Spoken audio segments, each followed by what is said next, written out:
প্রিয় দর্শক, আমরা এই যে রূপনগর আরামবাগ ঝিলপার যে বস্তিটা দেখেন, বৃষ্টি নামলেই কি পরিমাণ মানুষের কষ্ট দুর্ভোগ।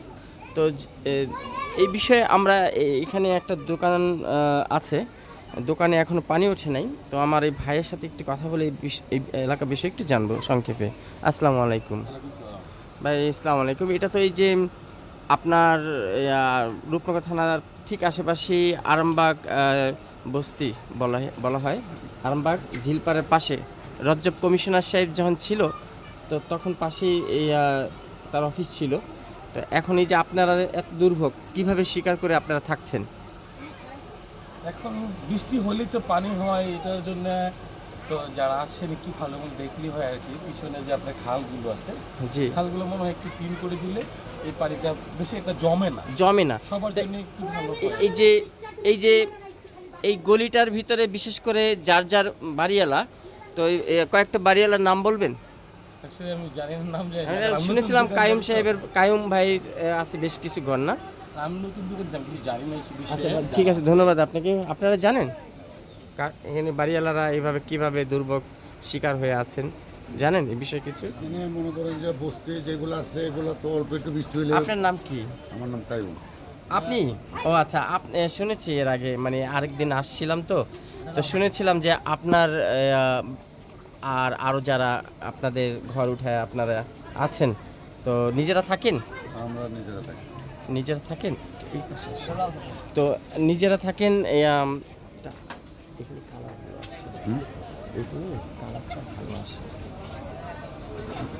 তো এই যে দুর্ভোগের শিকার আপনারা, এটা তো আসলে আপনিও দায়ী না, কায়েম সাহেব, আপনিও তো এটা দায়ী না। কারণ এই পুকুরটা এই না মাটি ফালা ঠিক মতন এটাকে দখল নিচ্ছে সরকার, বা আপনাদেরও ঠিক মতন থাকতে দিচ্ছে না। আপনারা এই যে বাঁশ দিয়ে, খুঁটা দিয়ে এই যে আপনারা উঠায়া, হয়তো বা আপনারা একটু দূরে থাকেন, এখানে যারা ভাড়া থাকে একটু অল্প টাকায়, 2000, 2500, 3000 টাকায়, তো তাদের এই যে কয়দিন পর পর এই দুর্ভোগটা হয় না, তো তখন এই বিষয়ে আপনারা আসলে কিভাবে ভালো থাকতে চান এবং কি করলে ভালো হয়? আমাদের অবশ্য কিন্তু আমাদের রোডের মাথায় 39 নম্বর রোডের মাথায় যে পাইপ দুইটা দিচ্ছে, পাইপ দুইটা পুরো জাম হয়ে গেছে। যদি পাইপটা চেঞ্জ করে যদি একটা কালভার্ট করে দিলে কিন্তু পানিগুলো দ্রুত সরে যেত, তাইলে আর সমস্যাটা কোন দিক দিয়ে সরাবে? ওই যে লেক পার্ক, ওই লেক পার্ক মনে করুন 39 নম্বর রোডের মাথা দিয়ে পাইপ দিছে, এই পাইপটা যদি না দেয়, যদি কালভার্ট করে দেয়, তাহলে কিন্তু আমাদের পানিটা দ্রুত। এটা কত নম্বর ওয়ার্ড? এটা 6 নম্বর ওয়ার্ড। তাহলে তো তাজুল ইসলাম চৌধুরী বাপ্পি সাহেবের এরিয়ায়, না? জি।